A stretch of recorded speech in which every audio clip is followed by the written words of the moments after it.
Hi guys, Kate here. Welcome back to my channel. I hope you're all doing really well. So ever since I did my testing Primark makeup video, you guys have been asking me to do one for Poundland. So I thought that I would pop into Poundland, pick up some bits and do that for you today. And I have created this look and I'm just going to tell you what I thought of the products that I used to create it. So let's get straight into it. So Poundland's makeup range is called Makeup Gallery, and the first product that I used from them is their foundation. This is called the Gorgeous Flawless Long Lasting Foundation with UVA and UVB filters. I must say with this one, it didn't give me a gorgeous or a flawless finish, unfortunately.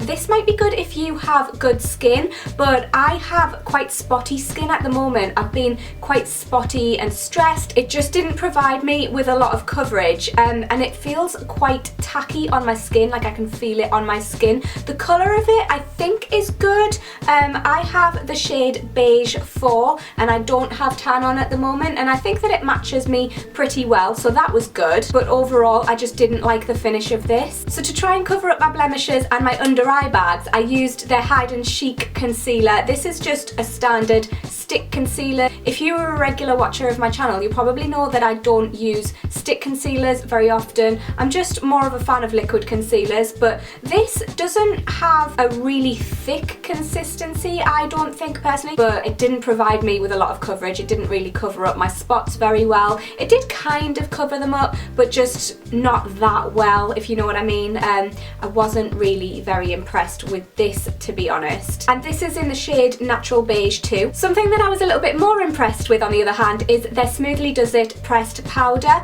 This is just a standard pressed powder, but it did its job. It mattified my skin. It says that it gives you a semi-matte finish, which it kind of did. It wasn't too heavy. It didn't make me completely matte, but it did just take off the shine from the foundation and the concealer. Yeah, it did the job for £1. I think this is a really good product. I used their Feeling blusher in the shade Coral Rose 4. I accidentally stuck my finger in this when I opened it, which is why it's got a gouge out of it. But this has a matte finish and I really love the shade of it. I think for £1, this is such a good product. I'll definitely be reusing this. Next up I have their Good to Glow matte bronzer. I like this. I think that it's a really nice shade, and I think that you could also use it as an eyeshadow, so it could double up. I just kind of bronzed my face with this. I didn't contour with it. I just kind of put it on my cheeks and my temples to warm up my complexion, and I like the finish of it. I think it's quite nice. And this is in the shade Matte Light 1. I used their Good to Glow highlighting powder. This is in the shade 1, which is Pearl Shimmer.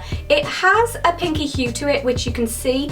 It's not amazingly highlighting. I did kind of manage to build it up, but it did take a good few swipes. I had to go into it quite a few times to really build it up. So I don't think that I would use this again as a highlighter, but I think that it might work as an eyeshadow as well, because it does have quite a bit of colour in it. By the way guys, if you would like me to do these types of videos for different brands, let me know down below and I'll do them. Just let me know what brands you would like to see me do a full look on and test out for you. But for my eyebrows, I couldn't find anything for eyebrows, so I ended up just picking up their Kohl pencil in the shade 4, which is brown. This is their Kohl Me pencil, and I really like this actually. It kind of did an alright job, to be honest. I can't complain. It did go on quite heavy. I did have to use quite a light hand and it still went on quite heavy, but yeah, I didn't mind it, to be honest. For an eyeliner pencil, it did double up quite well, and I also used this just along my lower lash line as well to smoke out my eyes a little bit. So I used 3 eyeshadows to create this look, and the first one that I used is this lovely frosty silvery white shade. It's called White Frost and it's number 1. I used this just on my brow bone and on my inner corners. It does come off quite strong actually. The colour payoff is very good, so I did put on a little bit too much at first and then I just had to blend it out a bit, but it definitely does provide a lot of colour and it is quite shimmery as well. And in my crease I used this dark brown shade, which is shimmery, and I don't usually use shimmery shades in my crease, but I couldn't really find a matte brown, so I used this anyway, and I think it did a good job anyway. This is in the shade 10, which is Brown Truffle. I was quite impressed with with their eyeshadows. I must say they definitely have a really good formula. On my lid I used number 7, which is bronze. I just thought you can't go wrong with a bronze, and I like the colour of this. I think that it applied really nicely, it went on really smoothly, it wasn't too powdery. I think my favourite product that I used out of all of this makeup has to be their Pro Liquid Eyeliner. I was so impressed with this. The formula is really liquidy, so it goes on so easily. It's not too dry, so it doesn't drag, so you can get a really nice precise line, and also the brush is really thin as well, which also helps you to get a precise line. And I think that that is something that has put me off liquid eyeliners in the past. Just sometimes the formula isn't right, or the nib will be too thick, and I find them really difficult to use usually, but I found this really easy to use, and I'll definitely be using this again. I really do like it. On my lashes I used their Plump Up the Volume volumizing mascara in the shade Carbon Black. I was actually quite impressed with this. It didn't thicken up my lashes, which is something that I do look for in a mascara, so I don't know whether I would repurchase this in future. I probably wouldn't, but for £1 it lengthened my lashes so much. I was really impressed with the amount of length I gained from using this. It was definitely better than Primark's mascara, because that one I just did not like at all. It was really dry, the formula. So I tried out 4 of their lip products. First of all, I tried out this coral lipstick, which I just thought was so pretty, and I really wanted to pick it up and see what it was like.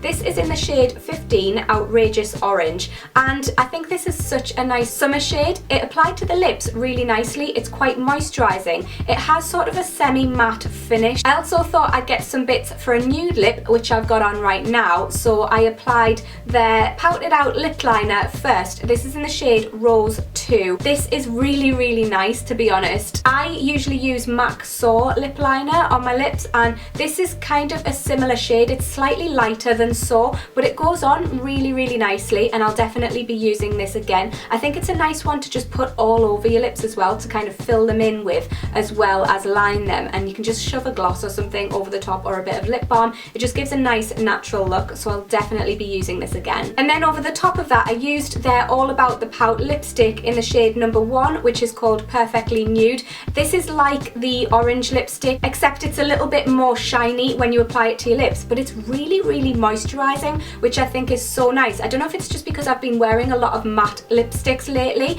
that my lips have been a little bit dry, but this just kind of gives a nice shiny nudie pink finish. And over the top of that I used their Shine On Intense Colour and Shine lip gloss in the shade Ballet Pink 2.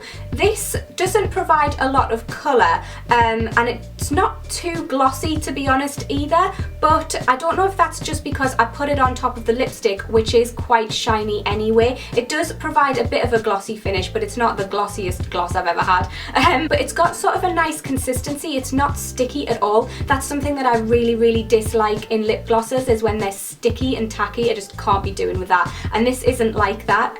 So yeah, I'll probably wear this if I'm just going for like a natural look or something. So overall, I was really impressed with most of these products, to be honest. I wasn't expecting to like them, with them being so cheap, and I do like my higher end makeup, but I thought that I would give them a try. I wasn't impressed with the foundation or the concealer at all, but the other products I definitely rated, especially the eyeshadows. Those were my favourite, along with the liquid eyeliner as well. That was a good one. So like I said, leave me a comment down below. Let me know what other brands you would like me to do in future, if you'd like to see more of these, and if you would like to watch my last video, which was my blogger mail video, basically a massive beauty haul, you can click on it just there. Be sure to subscribe to my channel if you haven't already and you would like to see more from me, and follow me over my social media if you'd like to come and have a chat with me and see what I'm up to, and I will see you in my next video, guys. Bye!